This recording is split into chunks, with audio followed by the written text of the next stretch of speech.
Bicara tentang sholat khusyuk, mungkin banyak yang ingin dibicarakan dan didiskusikan. Terutama mungkin banyak juga pertanyaan-pertanyaan yang sering kita dapatkan, khususnya tentang pertanyaan di mana Allah. Bagaimana cara berjumpa, bertemu, berinteraksi, berkomunikasi dengan Allah? Bagaimana cara melihat Allah? Bagaimana kita tahu bahwa kita mendapatkan ilham dan petunjuk dari Allah? Bagaimana cara Nabi meraih khusyuk dalam sholatnya selama ini? Mari kita simak. Beberapa pertanyaan dasar yang biasanya kita jumpai sebelum memulai sholat khusyuk.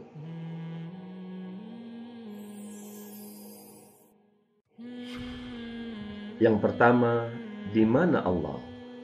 Ketika Rasulullah pernah ditanya oleh umatnya tentang keberadaan Allah, di mana Allah? Allah pun menurunkan jawabannya. Dan apabila hamba-hambaku bertanya kepadamu Muhammad tentang aku, maka sesungguhnya aku dekat.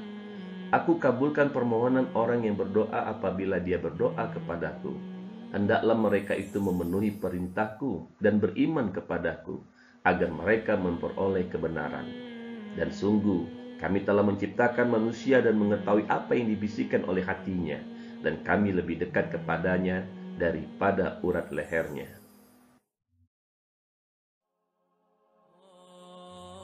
Dia tidak dapat dicapai oleh penglihatan mata, sedang dia dapat melihat segala penglihatan itu, dan dialah yang maha halus, maha teliti. Tidakkah engkau perhatikan bahwa Allah mengetahui apa yang ada di langit dan apa yang ada di bumi? Tidak ada pembicaraan rahasia antara 3 orang melainkan dialah yang keempatnya. Dan tidak ada 5 orang melainkan dialah yang keenamnya.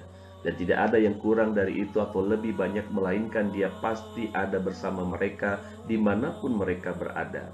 Kemudian dia akan memberitakan kepada mereka pada hari kiamat apa yang telah mereka kerjakan. Sesungguhnya Allah Maha mengetahui segala sesuatu.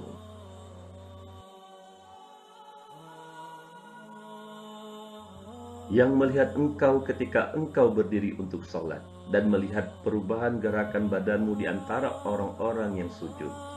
Dialah yang menciptakan langit dan bumi dalam 6 masa, kemudian dia bersemayam di atas ars. Dia mengetahui apa yang masuk ke dalam bumi dan apa yang keluar dari dalamnya, apa yang turun dari langit dan apa yang naik ke sana. Dan dia bersama kamu di mana saja kamu berada.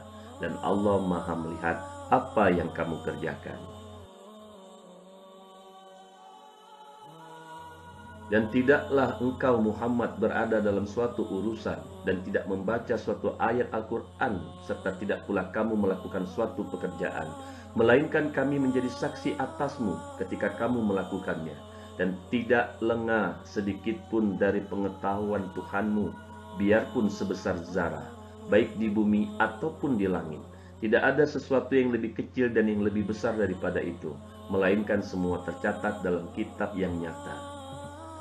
Allah itu tanpa henti memperhatikan sholat hambanya selama hambanya itu tidak menoleh. Jika hamba itu menoleh, maka Allah mengalihkan pandangan dari hambanya itu.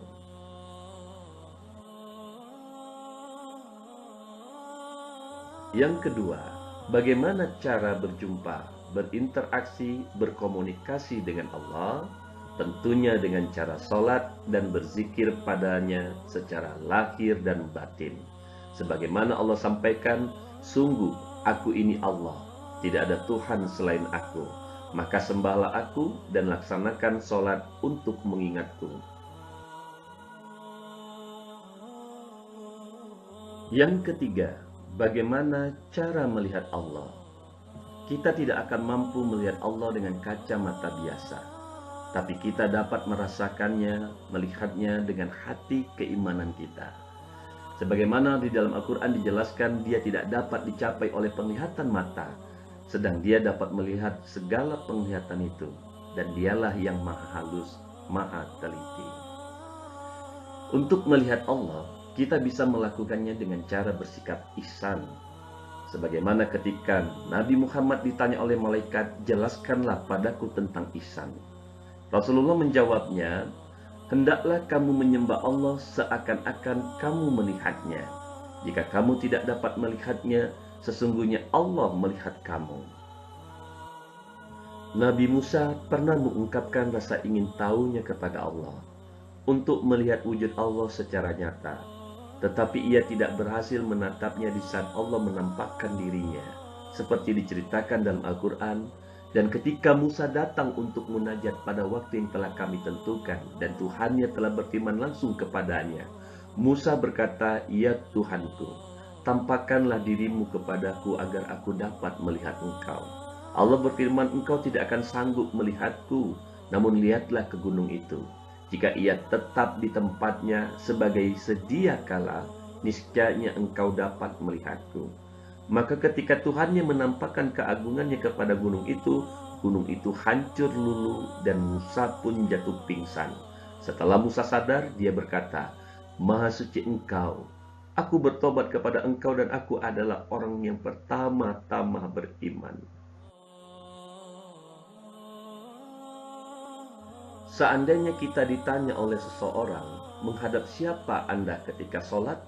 Maka kita jawab bahwa kita sholat sedang menghadap Allah yang Maha Pencipta. Allah ada di hadapan saya, bahkan sangat dekat. Saya diperintahkan melihat Allah dalam sholat, yaitu dengan cara bersikap ihsan. Jika saya tidak mampu melihat Allah, sesungguhnya Allah melihat saya. Ini sebagaimana dijelaskan dalam Al-Quran. "Dan apabila hambaku bertanya kepadamu Muhammad tentang aku, maka sesungguhnya aku dekat. Aku kabulkan permohonan orang yang berdoa apabila dia berdoa padaku. Hendaklah mereka itu memenuhi perintahku dan beriman kepadaku agar mereka memperoleh kebenaran. Dan sungguh kami telah menciptakan manusia dan mengetahui apa yang dibisikkan oleh hatinya, dan kami lebih dekat kepadanya daripada urat lehernya."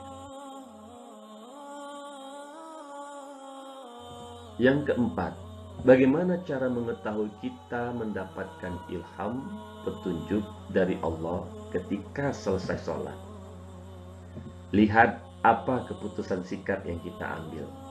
Perlu kita pahami bahwa sesungguhnya ilham merupakan pembicaraan Allah secara langsung kepada orang mukmin. Hanya saja, masih banyak yang belum mengetahui tentang bagaimana kita bisa memahami turunnya ilham. Sebab Allah tidak saja memberikan ilham kebaikan, tapi juga mengilhamkan kefasikan atau kejahatan. Sebagaimana Allah berfirman, "Demi jiwa serta penyempurnaan ciptaannya, maka dia mengilhamkan kepadanya jalan kejahatan dan ketakwaannya. Sungguh beruntunglah orang-orang yang mensucikan jiwa itu, dan sungguh rugilah orang-orang yang mengotorinya."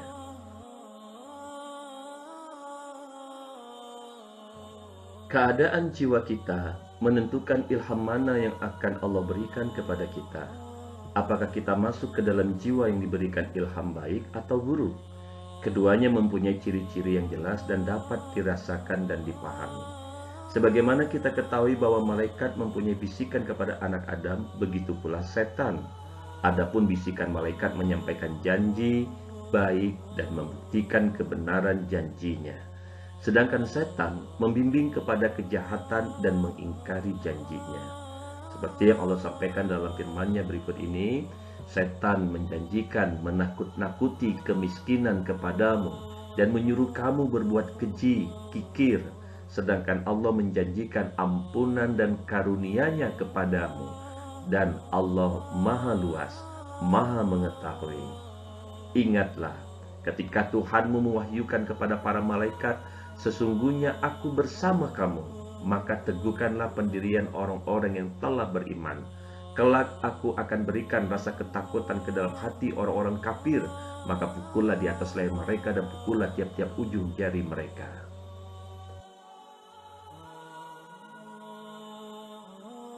Yang kelima, bagaimana cara Nabi meraih khusyuk dalam sholat? Nah, di sini ada beberapa yang dicontohkan oleh Nabi. Yang pertama, lapangkan, longgarkan hati. Jika dia berdiri melakukan sholat, memuji dan menyanjung Allah, mengagungkannya dengan zikir yang pantas menjadi hak baginya, serta melonggarkan hatinya untuk Allah, maka dia akan terlepas dari dosa kesalahannya. Keadaannya seperti di hari ibunya baru saja melahirkannya. Yang kedua, tidak berbicara dengan dirinya, tidak melamun akan sesuatu. Bagaimana yang disampaikan, barang siapa yang berwudu seperti wuduku ini, kemudian datang ke masjid lalu sholat 2 rakaat, yang antara kedua sholat itu ia tidak berbicara kepada dirinya tentang sesuatu, maka Allah mengampuni dosanya yang telah lampau. Yang ketiga, meyakini akan pertemuan dengan Allah.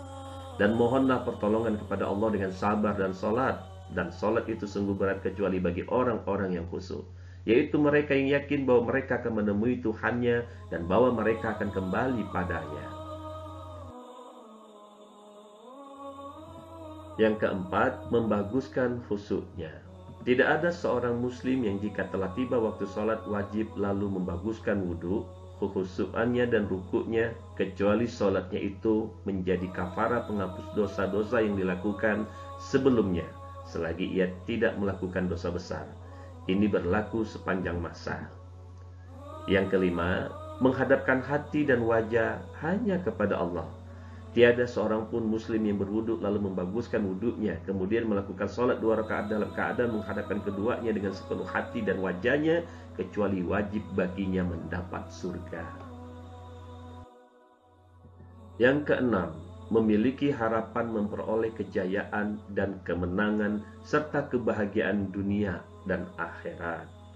Sesungguhnya beruntunglah orang-orang yang beriman, yaitu orang-orang yang khusyuk dalam sholatnya. Yang ketujuh, memohonkan ampunan.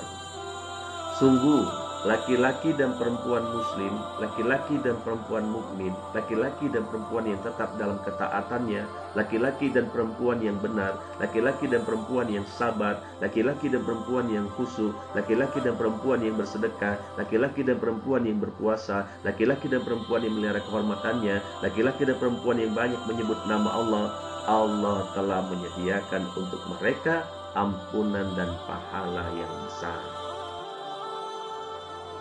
Yang kedelapan, menangis karena takut kepada Allah. Aku melihat Rasulullah sedang sholat dan dari dadanya terdengar sesunggukan karena menangis seperti suara didihan air beliau.